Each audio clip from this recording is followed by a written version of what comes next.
दलदल को इंग्लिश में हम बोलते हैं स्वैम्प। ओके, अब इसकी डेफिनेशन देखते हैं कि एक्चुअली में स्वैम्प होता क्या है।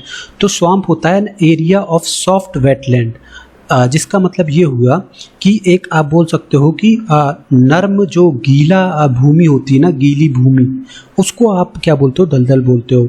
और जहाँ पे कई सारे पेड़ भी लगे होते हैं। तो अगर आप इस इमेज को देखो तो यहाँ का जो ये लैंड है, ये भूमि है, ये काफ़ी नर्म है और इसमें पानी भरा हुआ है, ठीक है, और पेड़ भी लगे हुए हैं। तो ऐसे एरिया को हम स्वैम्प बोलते हैं। नेक्स्ट है हमारा कच्छ भूमि। तो कच्छ भूमि की इंग्लिश होती है मार्श। ओके, कच्छ भूमि की इंग्लिश होती है मार्श। अब देखिए इसकी डेफिनेशन देखते हैं। तो इसकी डेफिनेशन है an area of low wetland usually covered with toll grasses. तो देखिए मार्श जो होता है वो एक तरह से दलदल का ही आप बोल सकते हो कि दलदल के से ही आप बोल सकते हो कि रिलेट करता है। बस इसमें फ़र्क क्या होता है कि इसमें पेड़ की बजाय यहाँ पे क्या होता है कि बहुत बड़ी बड़ी घास होती है, ठीक है।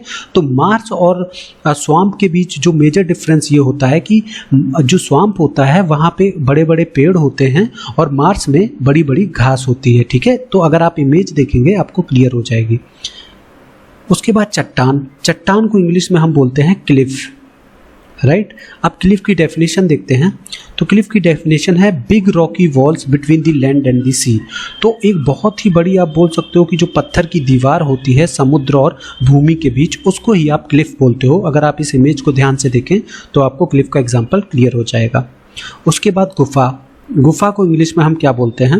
गुफा को इंग्लिश में हम बोलते हैं केव, राइट। अब केव की डेफिनेशन देखते हैं। केव की डेफिनेशन है a large whole in the side of A Cliff और हिल और अंडर द ग्राउंड। तो एक बहुत बड़ा छेद जो कि किसी पहाड़ी में हो, राइट, या किसी क्लिफ आप बोल सकते हो किसी चट्टान, पहाड़ी या ज़मीन में हो। तो अगर आप इस इमेज को देखें तो यहाँ पे आपको क्लियरली गुफा दिख रही होगी। अब चलते हैं नेक्स्ट वर्ड पे। नेक्स्ट वर्ड है पहाड़ी, ठीक है। पहाड़ी को हम इंग्लिश में बोलते हैं हिल। ओके, तो हिल की डेफिनेशन क्या होती है? A high area of land that is not as high as a mountain, ठीक है। तो देखिए अगर आप तो जो लैंड का जो उठा हुआ आप बोल सकते हो कि जो क्षेत्र होता है ना, उसको ही हम हिल बोलते हैं। तो अगर आप इस इमेज को देखें तो ये वाला जो जितनी जो उठी हुई जो भूमि है, इसको ही आप हिल बोलते हो, राइट। अब हम देखते हैं पहाड़ या पर्वत। तो पहाड़ या पर्वत को हम इंग्लिश में बोलते हैं माउंटेन, राइट। माउंटेन की डेफिनेशन होती है अ वेरी हाई हिल, मतलब कि बहुत ऊंची पहाड़ी, ठीक है। तो अगर इमेज आप देखो तो ये बहुत ज़्यादा ऊंची है, तो इसलिए इसको, ये बहुत ज़्यादा ऊंची पहाड़ी है, इसलिए हमने इसको क्या नाम दे दिया, माउंटेन, राइट। तो माउंटेन और हिल के बीच डिफरेंस क्या होता है कि हिल आपका बहुत छोटा होता है पहाड़ के मुकाबले, ठीक है। तो बड़े हिल को ही हम क्या बोल देते हैं, माउंटेन बोल देते हैं। जिसकी ऊंचाई बहुत ज़्यादा हो जाती है उसको हम माउंटेन बोल देते हैं, राइट। अब हम जानते हैं तलहटी।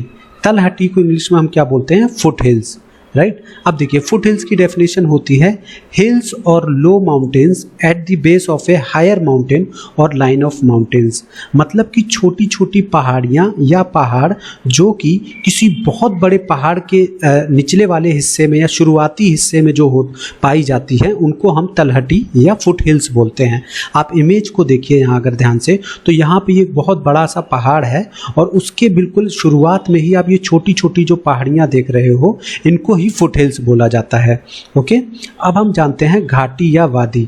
घाटी या वादी को इंग्लिश में हम बोलते हैं वैली, राइट। वैली की डेफिनेशन होती है the low land between two mountains और hills which often has a river flowing through it, ठीक है। तो इसका मतलब ये हुआ कि दो पहाड़ या पहाड़ियों के बीच की जो जगह होती है, ओके, उसको हम वैली या वादी बोलते हैं। ओके, तो जैसे ही आप एग्जाम्पल देखिए, जो कश्मीर जो है हमारा, ठीक है, वो पूरा वैली में बसा हुआ है, तो इसीलिए कई बार बोल दिया जाता है कश्मीर की घाटी, राइट। तो इसलिए, और ये बहुत खूबसूरत जगह होती है। वादी जो होती है वो बहुत खूबसूरत होती है। कई बार ही देखिए क्या होता है कि वादी के बीच में से नदी भी गुजरती है। ओके, अब नेक्स्ट है बड़ा सा सपाट मैदान। इसकी इंग्लिश क्या होती है?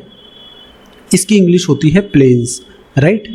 तो प्लेन्स को की जो डेफिनेशन होगी वो होगी a large area of flat land with few trees. Okay, तो आप इसका मतलब ये हुआ कि एक बहुत बड़ा आप बोल सकते हो कि समतल जो भूमि होती है और जहाँ पे कुछ ही पेड़ होते हैं उसको आप क्या बोलोगे, उसको आप प्लेन्स बोलोगे।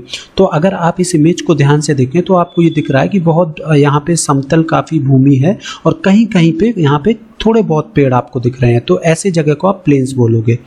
वहीं अगर जंगल या वन की बात करें, ठीक है, जंगल या वन की बात करें तो इसकी इंग्लिश होती है फॉरेस्ट।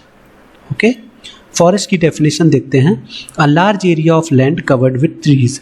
ओके, तो भूमि का बहुत बड़ा हिस्सा जो कि पेड़ से पूरा ढका हुआ होता है या कवर्ड होता है, घिरा हुआ होता है, उसको आप जंगल बोलते हो।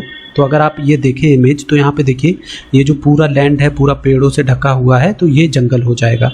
वहीं अगर आप छोटे जंगल की बात करें तो छोटे जंगल को हम इंग्लिश में बोलते हैं वुड्स, राइट। तो ये कई बार आप देखिए दो शहर के बीच आपको थोड़े बहुत पेड़ मिल जाएंगे, ठीक है, और तो उसको ही आप क्या बोलते हो, वुड्स बोलते हो, राइट।